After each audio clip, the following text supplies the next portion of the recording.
আপনারা সবাই আসন গ্রহণ করুন।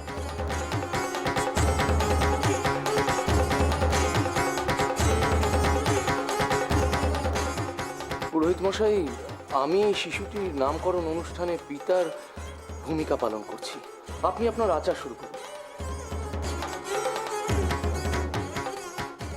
এই শিশুর পরম সৌভাগ্য মহারাজ, আপনি এই শিশুর পিতার ভূমিকা পালন করছেন।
নিন মহারাজ, এবার এই চন্দনের তিলক ওর কপালে পরিয়ে দিন।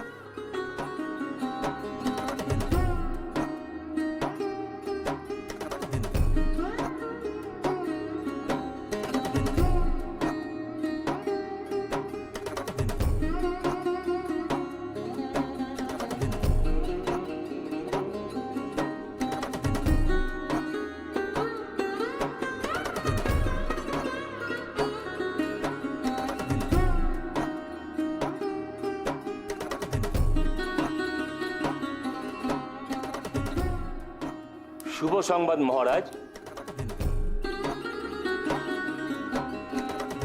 আমার গণনা সম্পন্ন। আমার মনে হয় এই শিশুর নামের আদ্যাক্ষর হওয়া উচিত ওই।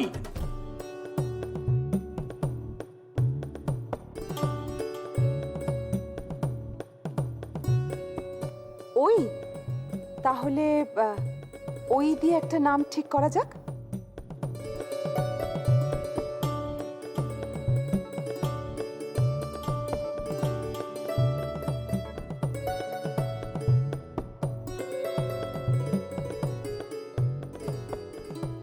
ইন্দ্রদেবের আশীর্বাদে ধরাধাম ধন্য হলো, জয়দ্রুত যশোধরার কোলে ঐন্দ্রিলা জন্মালো। কি নাম বললে খনা? ঐন্দ্রিলা। কেন, পছন্দ হয়নি? আরে বাবা, আগে যশোধরা বলুক, এই নামটা ওর পছন্দ হয়েছে কিনা। খুব ভালো হয়েছে, ঐন্দ্রিলা।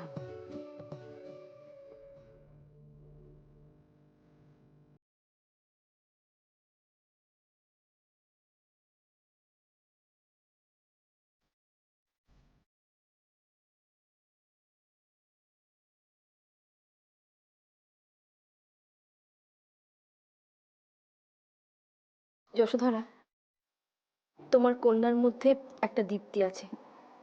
ঐন্দ্রিলা নামটা ওর পক্ষে শুভ হবে। মহারাজ, নামকরণ তো হয়ে গেল, এবার শপথ গ্রহণের পালা।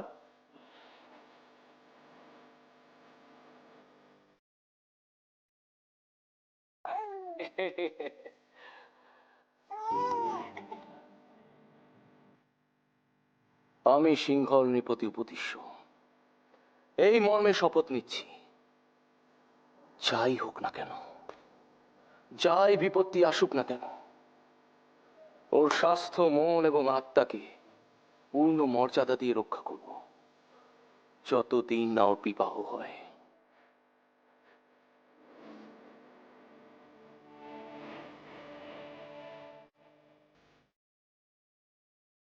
উপদিশ্য, এবার তোমার কর্তব্য শেষ। এরপর যা যা করার আছে তা নারীদের কাজ।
এ কি ভেতরে কিভাবে? প্রহরী, প্রহরী! না না না, তার কি প্রয়োজন? এই বৃহন্নলাদের হাতে সন্তানের আশীর্বাদ হওয়া তো অত্যন্ত শুভ লক্ষণ। এতে তো কারোর আপত্তি থাকা উচিত নয়। রাজমা, আপনি কি বলেন? এভাবে বৃহন্নলাদের হাতে কেন? আপত্তি কিসের? বৃহন্নলাদের হাতে সন্তানের আশীর্বাদ নতুন কোনো ঘটনা কি? ঠিক আছে, ওদের হাতেই সন্তানের আশীর্বাদ হোক। এ কি মা, আপনারা ভয় পাচ্ছেন কেন মা? শুনলুম প্রধানমন্ত্রীর কন্যা সন্তান হয়েছে, তাই তো দেখতে এলুম। এখন যাই বলেন, মুখদর্শন করব, উপহার নেব, তারপর যাব। মা, কন্যার মঙ্গল কামনায় আমরা যদি একটু নাচ গান করি, আপনার কোনো আপত্তি নেই তো?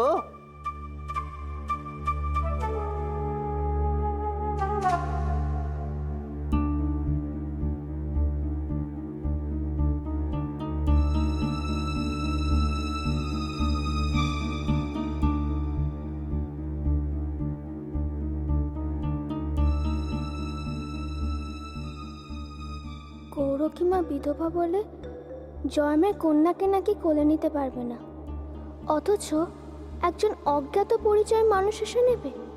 আশ্চর্য সব রীতি।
খনা, খনা, তুমি কিন্তু এক মুহূর্তের জন্য এদের চোখের আড়াল করো না।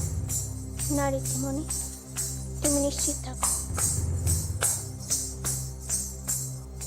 মাসুমা, খনা যেভাবে এদের দিকে দৃষ্টি রাখছে তাতে তো অধৈর্য হয়েও না ত্রিজটা।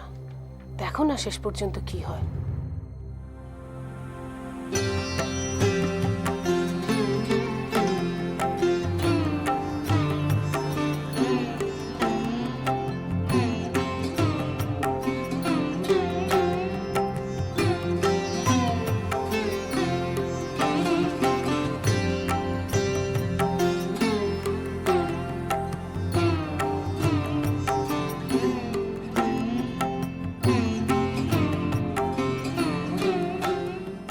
এর নাম কি রেখেছেন মা? ওর নাম ঐন্দ্রিলা। খুব ভালো নাম।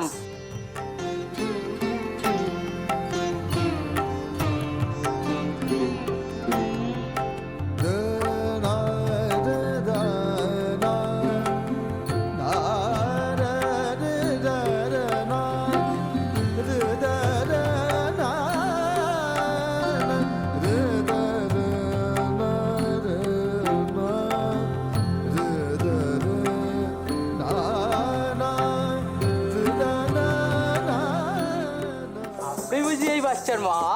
হ্যাঁ। তাহলে তো খুব সুন্দর হয়েছে আপনার মেয়ে। তাহলে চলুন, আমাদের সঙ্গে নাচবেন আপনিও। এ মা, না না, তা কি করে হয়? কেন যশোধরা, আপত্তি কোথায়?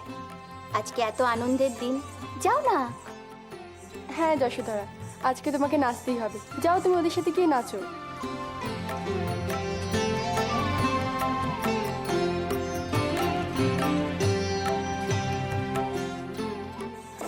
ইন্দ্রিলা, তোমার মা তোমার সুস্বাস্থ্য ও সৌন্দর্য কামনা করছে।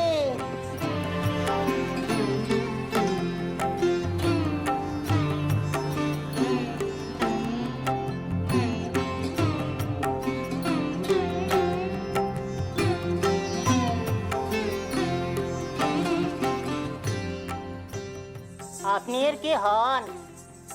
সম্পর্কে ও আমার নাতনি হয়, আমি ওর দিদা হই। ঐন্দ্রিলা, তোমার দিদা প্রার্থনা করছেন তুমি গুণবতী হও।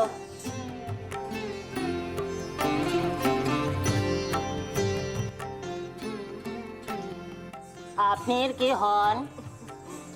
সম্পর্কে আমি ওর মামি হই।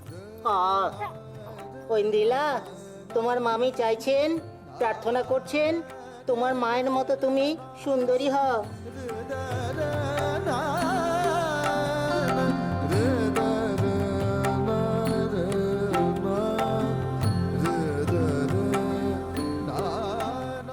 আপনারা ওর কে হন?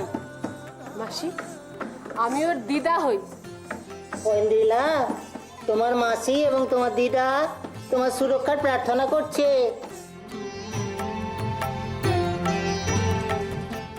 তোমার বাকি পরিচিত জনেরা তোমার জন্য সুন্দর বর প্রার্থনা করছে গো।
মাসুমা, পরিকল্পনা মতো তাহলে সবকিছুই ঠিকঠাক এগুলো।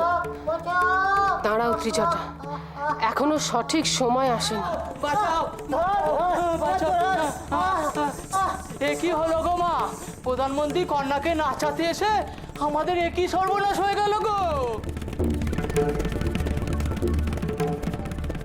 এ কি যশোধরা, তোমার সন্তান কোথায়?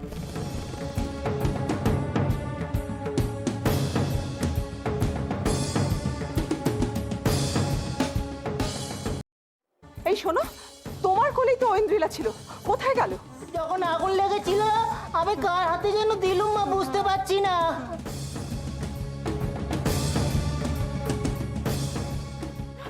বৌরানী, রাজিমা, রাজদি, বলো না ঐন্দ্রিলা কোথায় গেল? তোমরা ওকে এনে দাও আমার কাছে, আমি কিচ্ছু জানি না, তোমরা ওকে আমার কাছে এনে দাও। প্রহরীরা, তোমরা এক্ষুনি যাও, ঐন্দ্রিলা কোথায় গেল সেটার খোঁজ করো, গিয়ে এক্ষুনি যাও। এই, তোমরা এখন এখান থেকে যাও। কিন্তু মা, আমাদের উপহার। লজ্জা করছে না কথা বলতে? দেখছো আমাদের ঐন্দ্রিলাকে খুঁজে পাওয়া যাচ্ছে না, মাথার উপর এত বড় একটা বিপদ নেমে এলো, আর তোমরা উপহার চাইছো? যাও যাও এখান থেকে। বাবা, গেলুম গো, গেলুম গো, গেলুম গো। এভাবে এভাবে চোখে জল ফেলো না যশোদা।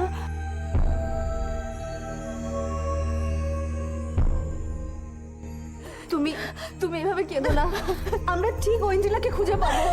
খুঁজে পাওয়া যাবে বলে আর কি হবে? আমি তো তোমাকে প্রথমেই বলেছিলাম যশোধরা, এমন কাউকে দায়িত্ব দাও যে উপযুক্ত। তখন তো শুনলে না আমার কথা, আর এখন তার ফল ভোগ করছো। ছি ত্রিজটা, ছি। বিপদ হলে সবসময় একসঙ্গে থাকা উচিত, তা না করে তোমরা একে অপরকে দোষ দিচ্ছ। যা ঘটেছে সবার সামনে ঘটেছে, তাহলে বিশেষ একজনকে কেন দোষ দিচ্ছ তুমি? বিশেষ কাউকে তো নয়, এ দোষ সম্পূর্ণ ঐশিকার।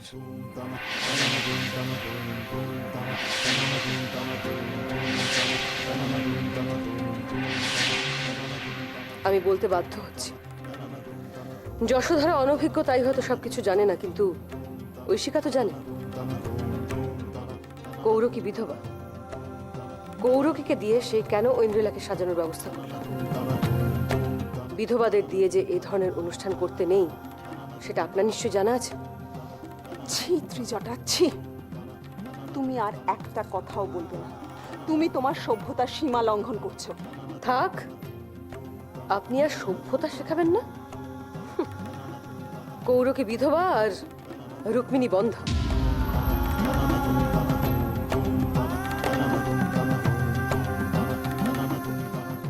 তারা এ ধরনের অনুষ্ঠানে অংশ নিলে এরকম অশুভ ঘটনা তো ঘটবেই। রাজৌদি, এসব আপনি কি বলছেন? ঠিকই বলছি, একদম ঠিক বলছি ঐশিকা। রীতিনীতি, আচার আচরণ না মানলে এমনটাই হয়।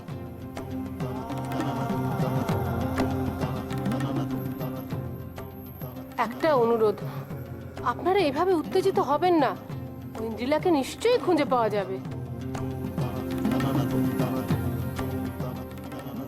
দেখুন, ওই বৃহন্নলাটি বলল যে আগুন লাগার পর সেই শিশুটিকে কার হাতে দিয়েছিল সেটা বুঝতে পারছে না। এখন যারা এখানে আছে তারা তো সবাই প্রাসাদেরই নারী, বাইরের বলতে শুধু প্রহরীরাই ছিল। অর্থাৎ কোনো একজন প্রহরী শিশুটিকে অপহরণ করেছে, এ বিষয়ে কিন্তু কোনো সন্দেহই নেই। বা, তোমার তো দেখছি প্রখর বুদ্ধি। তাহলে তুমি একটা উপায় বলে দাও না, কিভাবে ঐন্দ্রিলাকে খুঁজে পাওয়া যেতে পারে? উপায় নিশ্চয়ই একটা খুঁজে পাওয়া যাবে। একজন প্রহরী কেন প্রধানমন্ত্রীর সন্তানকে অপহরণ করতে যাবে? নিশ্চয়ই কোনো পূর্ব পরিকল্পনা ছিল। যদি ঠিক মতন তদন্ত করা যায় তাহলে সেই তদন্তের ভার তাহলে তুমিই নাও। আমার তদন্তের ভার নেওয়ার কি প্রয়োজন? সেক্ষেত্রে যিনি প্রতিরক্ষার দায়িত্বে আছেন তিনিই সব করবেন। তিনি যদি সব করেন তাহলে তো তোমাকে এ ব্যাপারে কোনো মূল্যবান মতামত দেওয়ার কোনো প্রয়োজনই হচ্ছে না। আমি বলি কি, আমি বলি এসব তর্ক বিতর্ক ছেড়ে এখন আমাদের প্রত্যেকের উচিত যশোধরার পাশে গিয়ে দাঁড়ানো।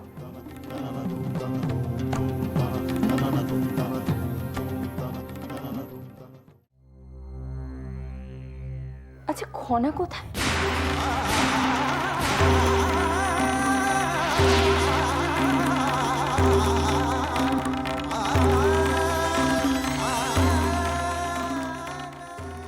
সত্যি তো, খনাকে তো দেখছি না কোথাও।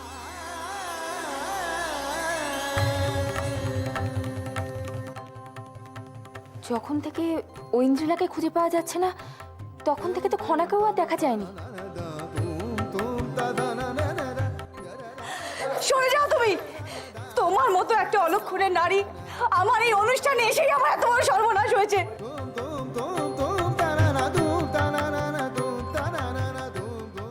এসব তুমি কি বলছো যশোধরা? না বৌরানী, তোমার মুখ থেকে আমি আর একটা কথাও শুনতে চাই না।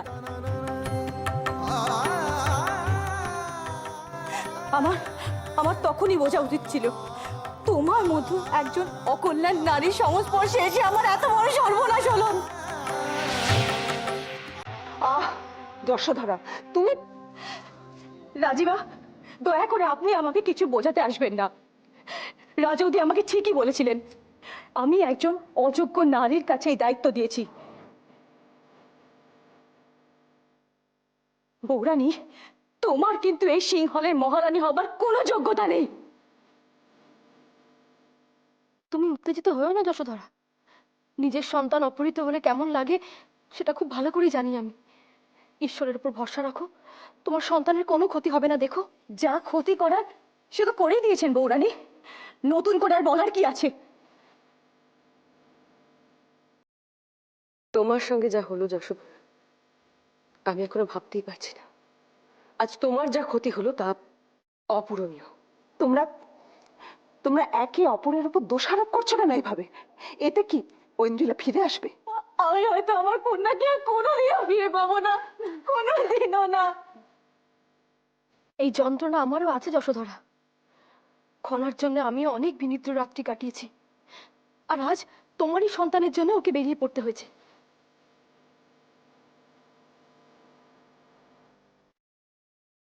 যদিও আজকে সবাই থাকাটা খনার জন্য খুবই গুরুত্বপূর্ণ প্রয়োজনীয়তা ছিল। তাই তো, খনা যখন নিজেই এখানে নেই তখন সকলকে জানিয়ে সভার সমাপ্তি ঘোষণা করে দেওয়া উচিত। শুধুমাত্র রাজকুমারীর জন্য সকলে তো অপেক্ষা করে বসে থাকতে পারে না। তা কেন? সভাতে এখনো অনেকটা সময় বাকি আছে। এখনই সভার সমাপ্তি ঘোষণা করা বোধ করি উচিত হবে না। সভা কখন শুরু হবে কখন শেষ হবে সবটাই কি তোমার অনুমতি নিয়ে হবে নাকি? তা নয়, তবে আমি বলতে চাইছি যে আরো কিছুটা সময় তো অপেক্ষা করা যেতেই পারে। তাহলে পুরোটাই খনাকে সভা থেকে বিরত রাখার জন্য একটা পরিকল্পনা নয় তো?